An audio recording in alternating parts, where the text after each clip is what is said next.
Badan Legislasi DPR sedang membahas rancangan Undang-Undang Penyiaran untuk menggantikan Undang-Undang Nomor 32 Tahun 2002 tentang penyiaran. Namun, draft RUU Penyiaran versi 27 Maret 2024 yang beredar menuai penolakan karena memuat sejumlah pasal kontroversial. Sejumlah pasal itu dianggap bertentangan dengan peraturan perundang-undangan lainnya dan berpotensi menjadi pasal karet. Penolakan ini telah disuarakan oleh berbagai pihak, termasuk Dewan Pers, Lembaga Bantuan Hukum Pers, dan Aliansi Jurnalis Jakarta.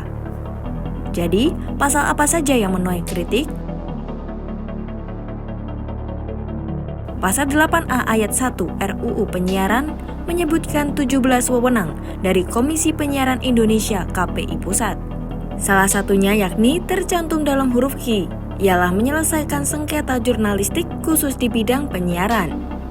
Wewenang KPI menyelesaikan sengketa jurnalistik dalam RUU Penyiaran bertentangan dengan fungsi Dewan Pers yang diatur dalam UU Nomor 4 Tahun 1999 tentang Pers. Pasal 15 ayat 2 huruf D UU Pers menyatakan, Dewan Pers salah satunya berfungsi memberikan pertimbangan dan mengupayakan penyelesaian pengaduan masyarakat atas kasus-kasus yang berhubungan dengan pemberitaan pers. Pasal 28A ayat 1 melarang lembaga penyiaran berlangganan LPB menyalurkan isi siaran dengan kriteria tertentu. Siaran yang dilarang antara lain berisikan sebagai berikut.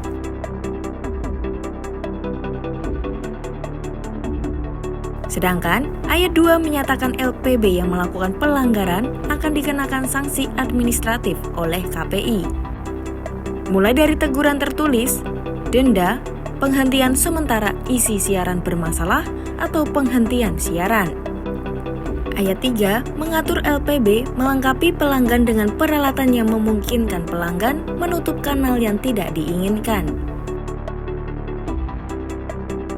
Pasal 34F ayat 2 huruf E mengatur penyelenggara platform digital penyiaran dan atau platform teknologi penyiaran lain wajib memverifikasi konten siarannya ke KPI sesuai pedoman perilaku penyiaran dan standar isi siaran.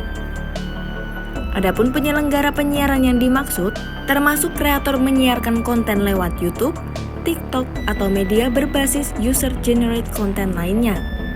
Peraturan Pemerintah Nomor 71 Tahun 2019 dan Permenkominfo Nomor 5 Tahun 2020 juga mengatur konten-konten yang didistribusikan melalui platform UGC.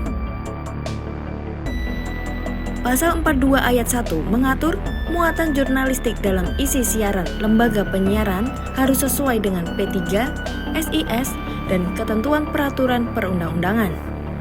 Namun, ayat 2 mengatur menyelesaikan sengketa terkait dengan kegiatan jurnalistik penyiaran dilakukan oleh KPI sesuai dengan ketentuan peraturan perundang-undangan. Menurut LBH Pers dan AJI Jakarta, pasal-pasal tersebut berpotensi melanggar hak kemerdekaan pers dan hak publik atas informasi. Pasal 50B ayat 2 huruf C memuat aturan standar isi siaran melarang penayangan eksklusif jurnalistik investigasi dalam panduan kelayakan isi siaran dan konten siaran. Pelarangan ini mengancam kemerdekaan pers dan bertentangan dengan pasal 4 ayat 2 UU Nomor 40 Tahun 1999 tentang pers yang mengatur pers nasional tidak dikenakan penyensoran, pemberedelan, atau pelarangan penyiaran.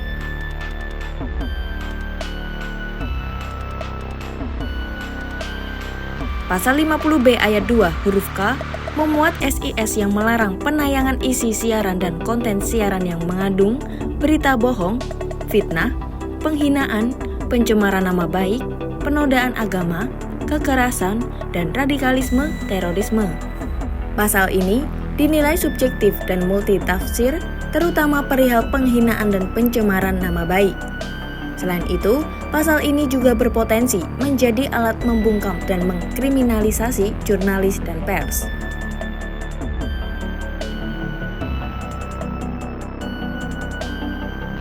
Pasal 51E mengatur sengketa yang timbul akibat dikeluarkannya keputusan KPI dapat diselesaikan melalui pengadilan sesuai dengan ketentuan peraturan perundang-undangan.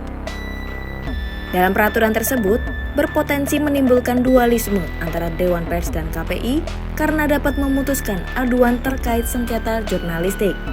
Aji menyebutkan, KPI selama ini berkoordinasi dengan Dewan Pers dalam menyelesaikan sengketa produk jurnalistik bidang penyiaran. Dewan Pers sendiri memang berwenang menangani sengketa produk jurnalistik.